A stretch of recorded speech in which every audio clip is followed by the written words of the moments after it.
Coming up on the Civil Discourse, author Bari Weiss discusses her book, How to Fight Anti-Semitism, as well as her views on Israel, BDS, and the danger associated with our present polarized culture. Politics has become a Reds and the Blues. It's a team sport, and if you're not on one of the teams, you're betwixt and between. And I find myself, like many other people, in sort of, I'm politically homeless at the moment, and that's just the reality for me.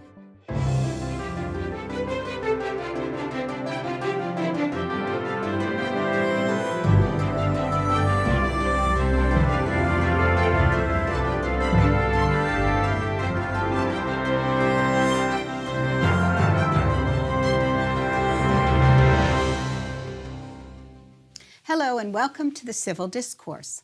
I'm your host, Paula Morantz-Cohen, speaking to you from my office as Dean of the Pennoni Honors College at Drexel University in Philadelphia. Today my guest is Bari Weiss, a staff writer and editor for the New York Times and author of the book, How to Fight Anti-Semitism. Bari Weiss, welcome to the Civil Discourse. Thanks for having me, Paula. Well, I have been following you on various venues on television, and I am so struck by your ability to be both lucid and passionate. These are two qualities that I rarely see together. Thank you. And I am very pleased to have you because I really think that you speak on some very important issues. I wonder, though, where this comes from, this ability to speak as you do. Who were your mentors? What was it that helped form you as a thinker and speaker? That's such a great question. Honestly, and it sounds cheesy, my parents. I grew up in a family where my parents canceled out each other's votes for as long as I can remember. My dad grew up in a very left-wing family. He kind of became the black sheep when he went to college, and unlike most people who go to college who move way to the left, he moved to the right and left college as a political conservative. My mom was always a liberal. I'm the oldest of 4 daughters. So you can imagine our house was very loud and very argumentative, but always very loving. I never was someone that shied away from arguments because I never associated arguing politically with someone as being something that was scary or bad. It just seemed very normal to me.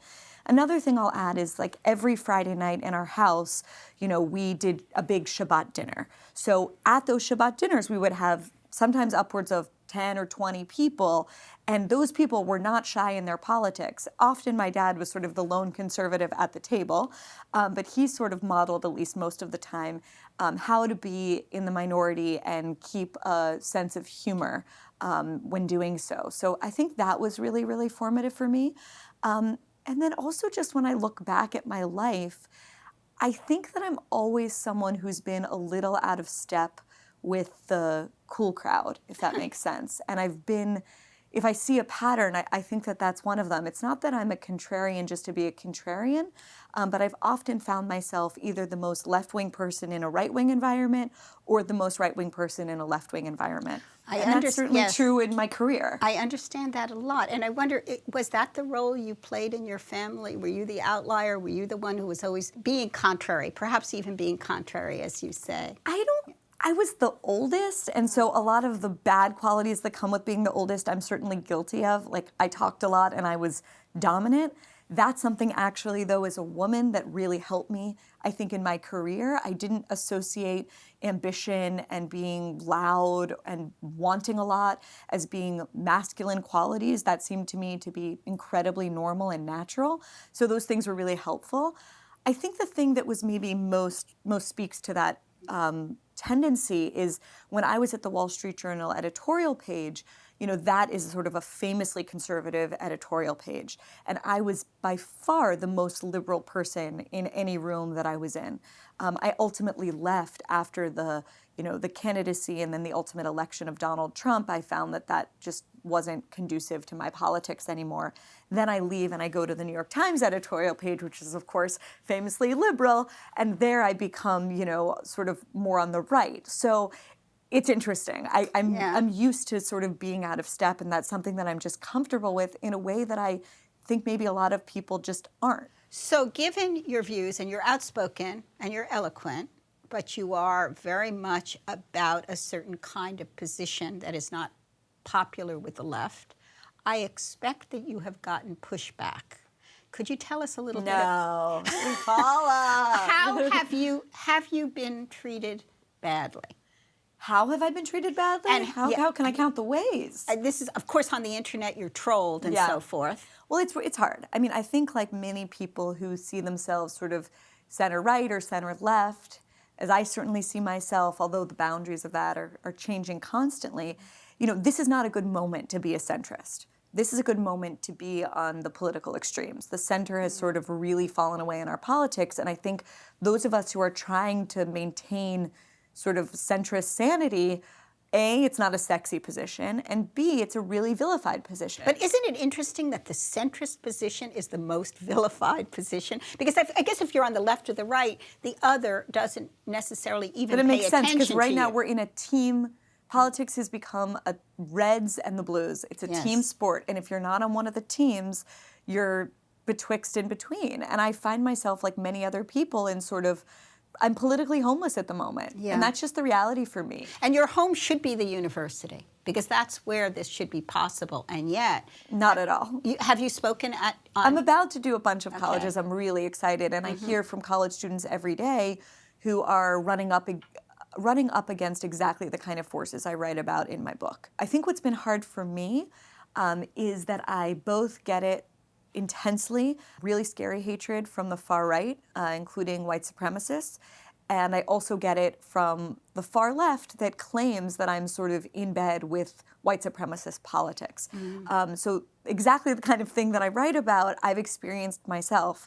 And again, the challenge is to be courageous and not sort of let the external forces who are trying to push me to one side or the other move me, and to really be driven by my own principle and my own integrity. Well, I want to get to this nodal event in your recent life, which happened on October 27, 2018, when the shooting happened at the Tree of Life Synagogue in Pittsburgh by a white supremacist. And this happened to be your synagogue, where you were bat mitzvahed there. Your father knew everybody who was there, including obviously the people who were killed. 11 people were killed. You knew many of those people. Tell me about how that event affected you in terms of your activist life afterward. As I mentioned before, politics was always something that we talked about in my family, especially Jewish politics and Jewish history. So it's not as if I grew up unaware of anti-Semitism. It's just that I, like many other American Jews, was raised on this myth and really believed it, that America was somehow exempted from Jewish history, that America was exceptional, and that America was exceptional for a variety of reasons, but namely, and this was something I very much grew up on, the ideas of the founders themselves. Remember, these were people who believed that, they modeled themselves on the ancient Israelites. They saw themselves as enacting a modern exodus, fleeing their own Pharaoh, crossing a sea, starting life, where they could worship freely and believe freely in a promised land. But my fundamental assessment that America is somehow inured to the disease of anti-Semitism has changed. And it began to change on October 27th. Okay. It changed again on April 27th, 6 months later to the day, when another white supremacist walked into another synagogue, this time in Poway, California, and also tried to murder Jews. I was supposed to be writing another book. I'm still on contract to write that other book. It's about the culture wars we're in and a lot of the virtues we've lost, and I think is probably relevant to this idea of a civil discourse. But after what happened in Pittsburgh, I just found myself unable to really think or write about other things. So tell me then, can you define anti-Semitism for us? Because, I do think that people tend to feel in American society that it is not an issue. So how would you define anti-Semitism, and why does it exist even in societies where there aren't Jews? Well, first of all, I don't think anymore that anyone in America that's paying attention thinks that it's not an issue here. And that's not just because of Pittsburgh and Poway. It's because of what's happening every day on the streets of Brooklyn. It's because of what's happening on college campuses. It's frankly, what's happening in mainstream political discourse. You know, the idea that America's problems are to blame on the globalists, the elites, or the bankers, or George Soros. I mean, there's a way in which very fringe ideas that are tinged with anti-Semitism have made their way into the political mainstream under the presidency of Donald Trump. What is anti-Semitism? It's a very hard thing to answer in a short way. I hope people read the book because I think it does a good job of summarizing it. But I think maybe the best way to summarize it is that it's a cultural disease. And it's a cultural disease that in moments where societies are healthiest, the disease is sort of dormant. In the same way that you and I carry lots of viruses in our bodies, but those viruses don't express themselves unless our immune system is weakened. It's the same thing with a society and with Jew hatred. When the immune system of a society is weakened, that disease, anti-Semitism, begins to show itself. And I think we see it in lots of different quarters. Another thing I'll say about what anti-Semitism is, anti-Semites define Jews as whatever they think in their society is the society's most loathsome qualities. So that's how anti-Semitism is sort of this morphing idea.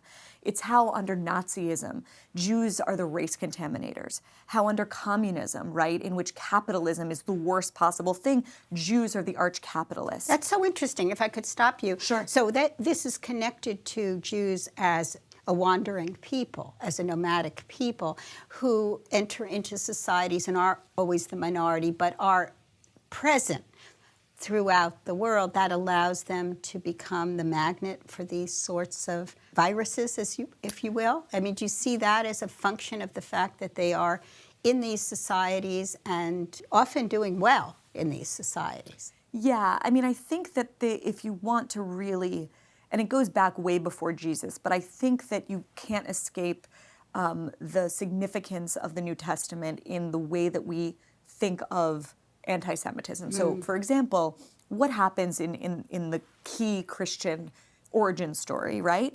The Jews, who are not in power and yet have proximity to power, use their wily cunning to get then, you know, the strongest empire in the world, the Roman Empire, to do their bidding by killing the Son of God. And so that, in a way, is a template for a lot of the anti-Semitic conspiracy, which is this notion that this small minority uses its wits and its cunning to punch way above their weight to get powerful forces to work on their behalf. But again, the key thing is that it's always shifting. And I think that's maybe what's so difficult about it, because it's how at once, and I think this is maybe the most potent example, white supremacists, right? White supremacists here in America and around the world, they see Jews as the ultimate trick that the devil has played. Why? It's because, at least in America, this is not the same in Israel, where the majority of Jews are hailing from the Middle East and are therefore non-white. But in America, most Jews are of Eastern European descent. We present as white. And so white supremacists say, the Jews, they appear to be like us. They seem like they're white people, but in fact, they're loyal to black people and brown people and dirty Muslims and dirty immigrants. This was exactly the mentality of the white supremacist in the Pittsburgh case. He targeted Tree of Life because Tree of Life had hosted Refugee Shabbat the previous weekend. And he said the Jews are responsible for bringing in the dirty immigrants and the dirty Muslims into this country. So this is very interesting. So on the right, it's understandable the liberal tradition of Jews being allied with people who, minorities, and with social justice is one of the reasons why neo-Nazis have found Jews even more of an enemy than African Americans. But what you focus on in your book a great deal is anti-Semitism on the left. I mean, we all know about anti-Semitism on the right because we know about the Holocaust and we know about the Nazis and we know about the neo-Nazis. But on the left, as you say, it's a more insidious sort of situation because Jews have traditionally been liberal. And I would like you to tell us a little bit about what you think about this BDS movement, which stands for Boycott, Divest, and Sanction against Israel, and that you see as at the very core of a certain kind of left-leaning anti-Semitism. Would you explain? The threat from the far right, and I want to be very clear about this because too many people have tried to sort of distort my message on this, I think for their own political reasons. I am completely clear-eyed and strong about the fact that the gravest physical threat to Jews right now in America comes from the far right.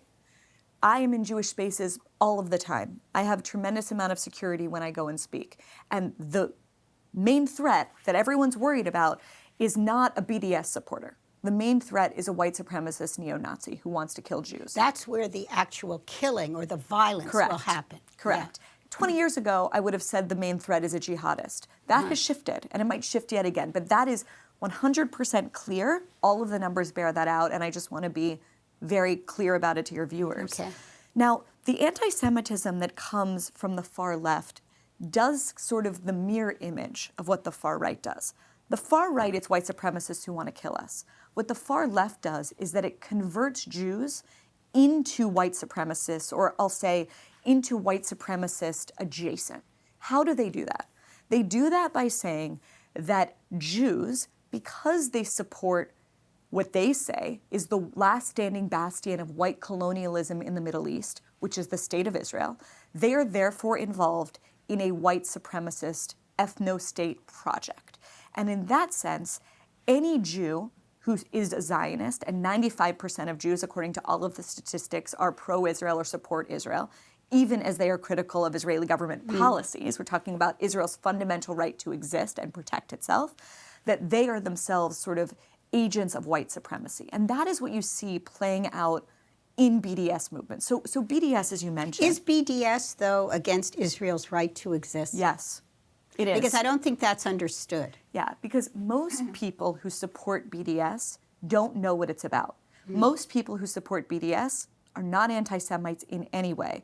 They are good progressives who have been told that along with supporting legalizing marijuana, police reform, criminal justice reform, raising the minimum wage to $15, oh, and by the way, you support BDS. It has become, I would say, increasingly a normative plank of progressive politics, especially on college campuses. So again, want to be super clear, if you are a BDS supporter and you think that BDS is just about ending the occupation of the West Bank or supporting Palestinian rights, of course you're not an anti-Semite. Of course not. The problem is that the actual BDS movement, when you read the statements of its founders, and they're very clear, anyone should go and Google Omar Barghouti and what he has said, they are clear that the aim is to erase any Jewish state between the Jordan River and the Mediterranean Sea. Now, a lot of times this is dressed up in language that sounds very kumbaya. They talk about a binational state, they talk about a democratic one-state solution. Again, sounds really great, but the reality in the Middle East, if anyone is honest with themselves, is that you cannot be a minority without protection and survive, period.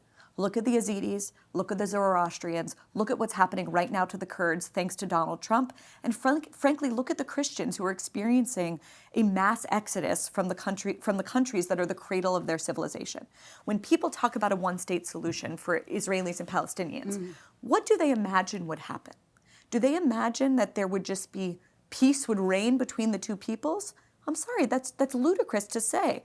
I guess the idea of a religious state offends some people, even Jews. They feel, why should there be a religious state? But it's not religious in the sense that Saudi Arabia or Iran is religious. Remember, 20% of Israel's population are non-Jewish Arabs who have, at least by law, if not in practice, full rights. But you will admit that the Orthodox Jews have a great deal of sway in Israel. Of course, and I've written many columns criticizing the power of the rabbinate in religious life. Again, the distinction I'm trying to make is between being as critical as you want, as I am, about Israeli government policy, about what the Jewish state looks like right now. Do I believe that ideally the Jewish state should have civil marriages? I do. Do I believe that ideally the Jewish state should recognize non-Orthodox Judaism? Of course I do. I'm a liberal Zionist, obviously.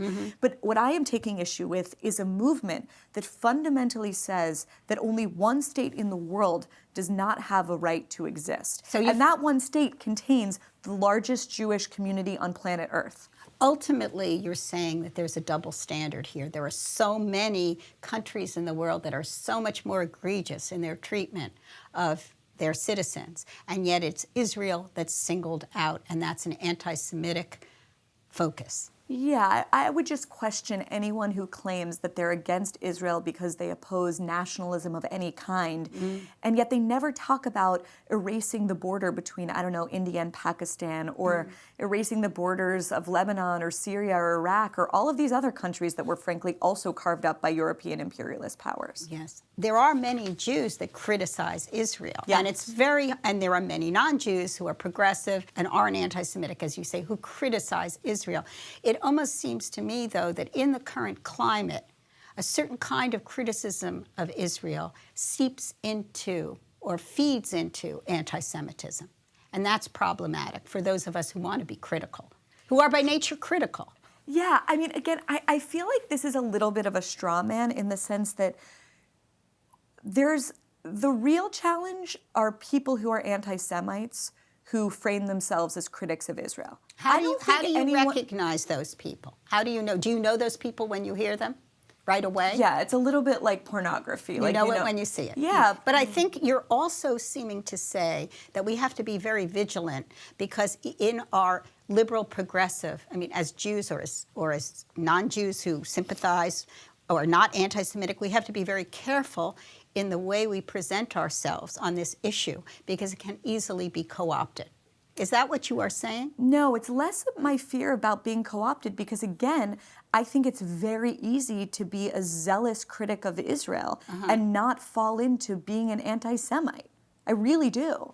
Even though what you're seeing on college campuses you're worried about that. What I'm worried about is people who claim that there is a way to suggest that the Jewish state does not have a right to exist, that position is somehow acceptable. And I don't think that most of the students on college campuses who are supporting BDS and are on the left would say that they don't believe that Israel has the right to exist. Correct, and that is because they are being told a lie about what BDS is actually about.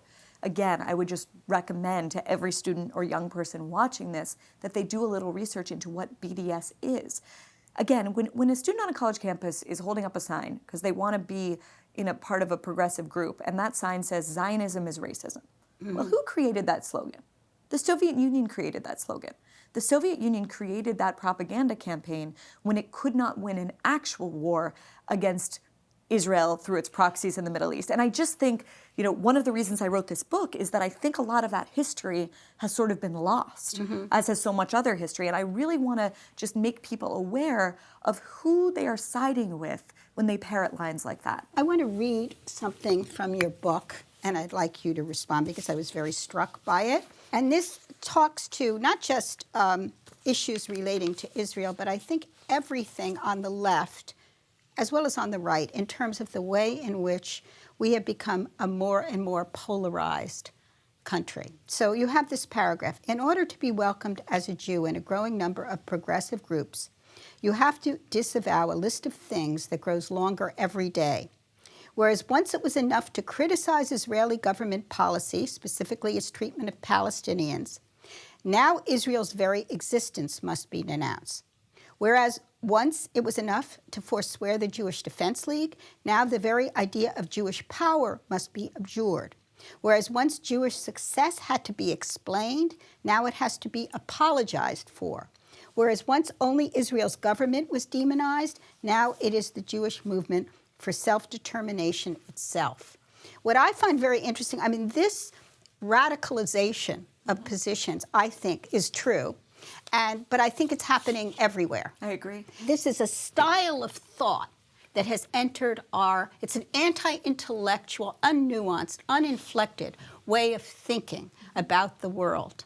I agree. How do we combat that? By modeling how to be passionate, civil, by rejecting tribalism in our own lives. I think this is extremely important. Many people I know are genuinely not friends anymore, and I think this has really just ratcheted up since Trump. But it was growing before, but it's gotten just so much worse. There's a sense that if you're not with us, you're against us, and people aren't friends with people outside of their political tribe. I think it's extremely important to maintain relationships with people who disagree with you. I really, really try actively to do that in my own life. And not only does it make my life more interesting, it helps me anticipate the arguments that I'll be, encountering when I write something, for example. I couldn't agree with you more. Yeah, this is something that has touched me deeply in my own life. The number of friends that I have lost over the years because of politics are more than most people.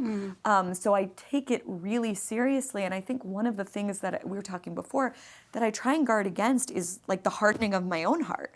Because when that happens, it's really hard not to feel like you're in this defensive, crouched position and like everyone's against you.